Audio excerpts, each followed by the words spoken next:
Assalamualaikum sahabat semua, ketemu lagi dengan saya pada siaran langsung saat ini. Oke, judulnya kita beri temanya adalah cara terbaik membalas penghinaan dan kebencian ya. Begini sahabat, ketika seseorang benci kepada kita, antipati kepada kita, marah kepada kita, menghina kita dan segala macam, ya.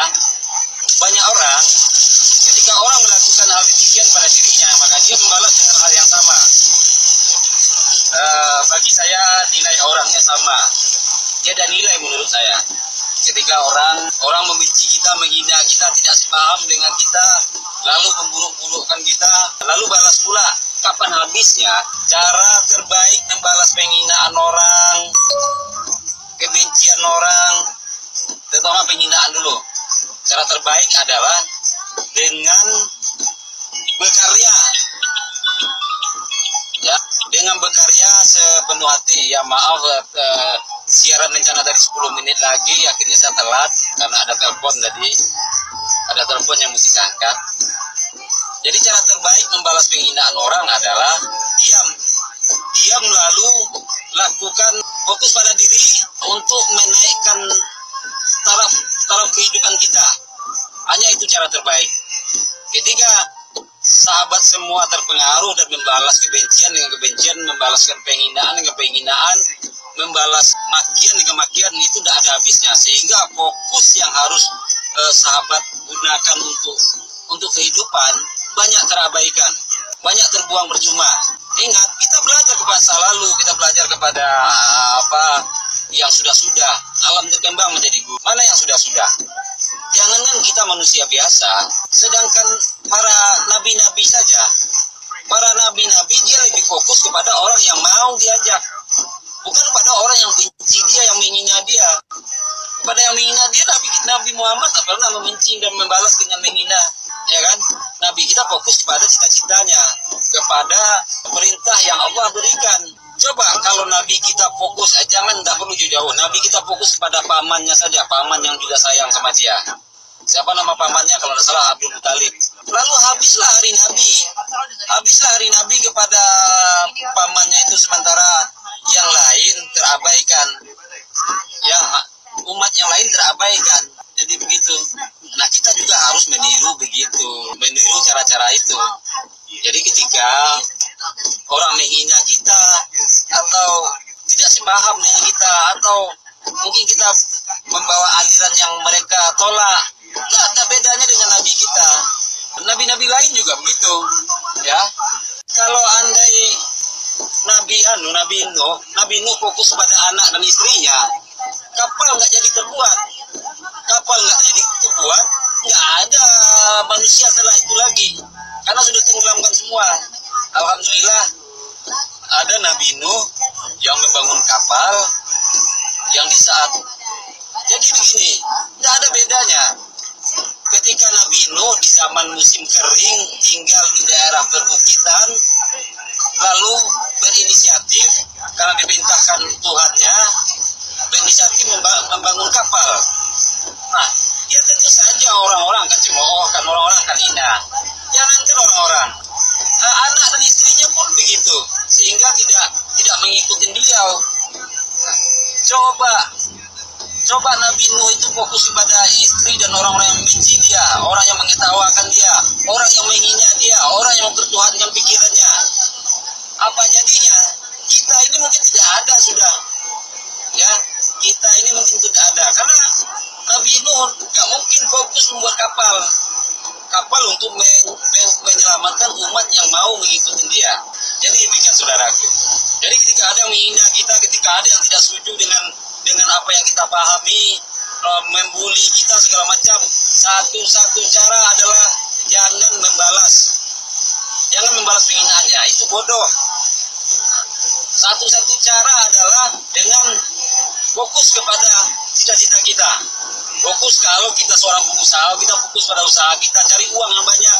Jika perlu nanti kalau sudah kaya, orang-orang yang menghina kita bantu, kita tolong. Nah, kalau kita, sedangkan Nabi saja tidak bisa memberi pemahaman kepada anak-anak dan istrinya. Itu Nabi Nuh.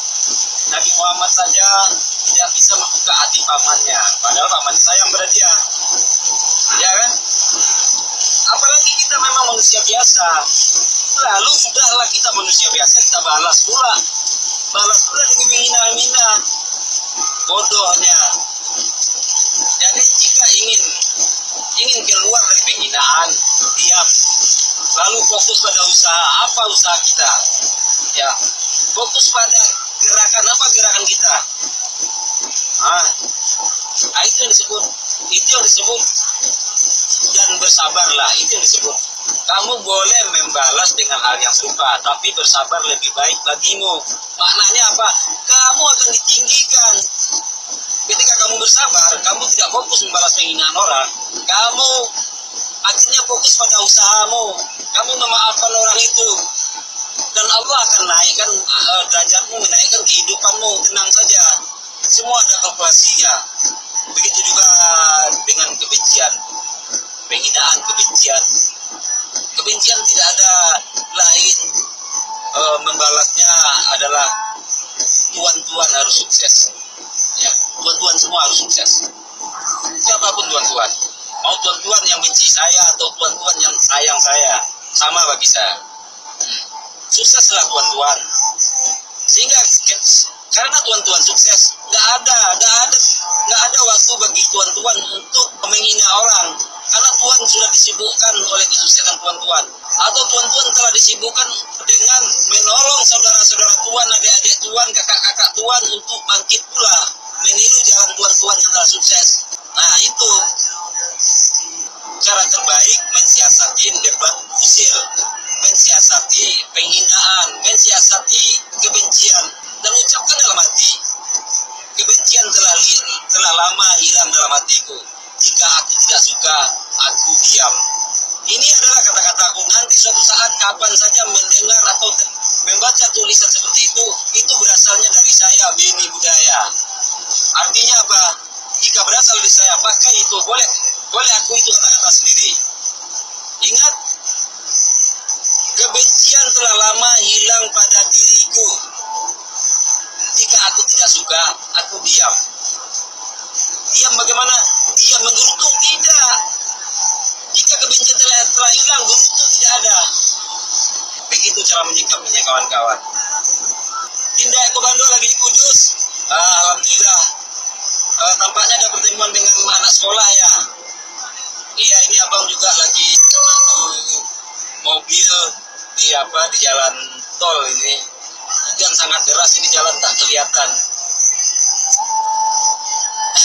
Jadi demikian sahabatku, jika sahabat ingin berkembang, yang penting itu ingin jiwa berkembang, jiwa kaya. Mana jiwa berkembang, mana jiwa kaya? Tidak terpengaruh oleh penghinaan orang, tidak terpengaruh oleh apapun kata orang. Dia hanya tahu dirinya maju, dan kelak akan menolong orang-orang. Itu betul, Dinda Ekor. Rezeki itu sudah ada yang atur. Nah, walau rezeki sudah diatur, tapi jika kita memubazirkan waktu kita untuk membalas kebencian orang, ingat, rezeki yang seharusnya buat kita itu pergi ke tempat yang lain. Karena Allah itu suka orang bersyukur. Mana orang bersyukur? Orang bersyukur yang selalu memandang kebaikan itu lebih penting daripada keburukan. Itu orang bersyukur. Tandanya bersyukur itu adalah dia lebih mendahulukan kebaikan daripada keburukan. Nah, ketika engkau bersyukur, nikmat kami akan kami tambah, katanya.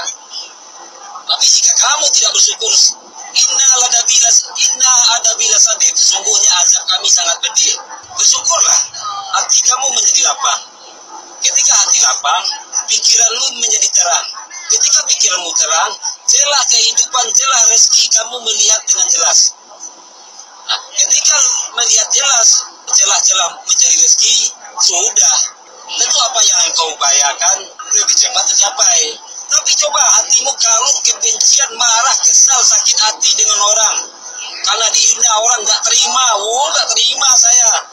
Sehingga seharusnya pikiran kamu yang harus tenang, jadi tidak tenang.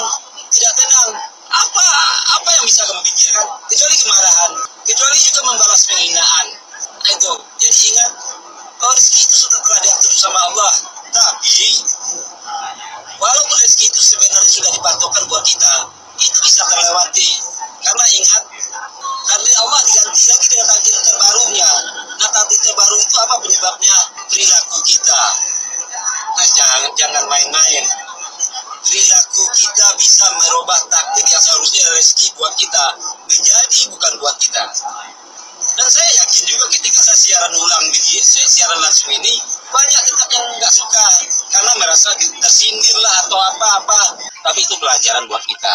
Kita tidak bicarakan siapa-siapa, kita pelajaran alam terkembang menjadi guru, pengalaman itu menjadi guru.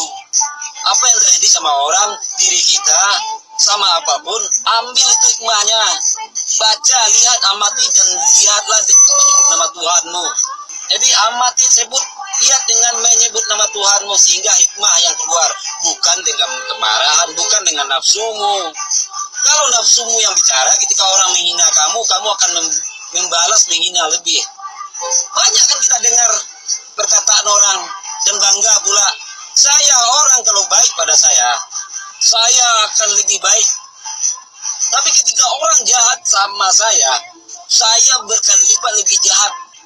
Nah, bangga pula dengan hal demikian. Siapa yang ngajarin? Nabi nggak ada ngajarin. Orang-orang mulia nggak ada ngajarin kayak gitu. Lalu bangga pula.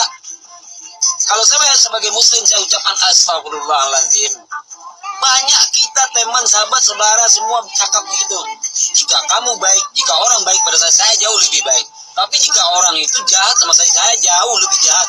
Dengan bertepuk dada, bangga pula. Tidak begitu. Kehidupan itu kita nggak diajarkan untuk begitu. Apa gunanya engkau hidup kalau untuk itu? Habis dunia ini, berdarah-darah, bertumpahan darah, baku tikam, baku ribut. Karena ada saja keadaan yang membuat kita tersinggung sama orang. Lalu kalau kita masuk ke hati, seperti apa kata-kata yang biasa dengan bangga orang katakan, jika orang jahat sama saya beribu-ribu kali lebih jahat. Tentu ketika orang itu jahatnya cuma meninju, tentu dia membunuh berkali-kali. Karena beribu-ribu katanya. Dan bangga pula, menyedihkan. Jadi banyak hal ketika saya mengungkapkan sesuatu, itu bukan saya menilai dari tulisan orang atau siapapun. Tapi banyak hal dari orang yang curhat mengadu pada saya. Jangankan begitu. Ketika seorang istri mengadu soal suaminya ke saya, selalu saya awali pertanyaan begini. Ingat, ketika suami bermacam-macam di luaran, yang paling pertama ditanyakan adalah seberapa besar kapasitasmu membuat suamimu menjadi demikian. Seberapa besar kapasitas kamu yang membuat akhirnya suamimu demikian. Begitu juga sebaliknya sang suami. Konsultasi, curhat, dia bilang suaminya main perempuan di luar. Nah, itu yang pertama. Kalau dia curhat kepada kita, hal yang pertama yang kita nggak perlu ambil hatinya. Dia marah kayak kita nggak masalah. Tapi hal pertama yang harus kita tanyakan pada wanita itu adalah sejauh mana kamu mempunyai andil perbuatanmu sehingga dia berlaku seperti itu. Kita nggak perlu bermulut manis juga untuk orang konsultasi pada kita. Nggak perlu. Tapi ketika ada yang curhat mengenai keluarganya, pertama itu tanyakan. Karena pada hakikatnya seorang yang curhat soal keluarganya pada orang lain, itu juga sudah tidak dibenarkan. Apalagi kepada laki-laki yang matanya tak tahan pula. Nah, disitulah terjadi nanti sang curhatan justru berlaku tidak dengan kepada siapa yang dia curhat. Akhir kata saya tutup siaran langsung ini, saya doakan sukses buat Anda dan saya, kita semua, dan mari kita tularkan kesuksesan kita ke segala ufuk baik dari barat maupun ke timur. Mari kita lihatkan kebesaran Allah itu dari segala ufuk, dan itu juga janji Tuhan. Oke, terima kasih. Berkah buat Anda, dan selalulah bersyukur, selalulah diam ketika kamu tidak suka, dan buang kebencian dalam hati. Assalamualaikum warahmatullahi wabarakatuh.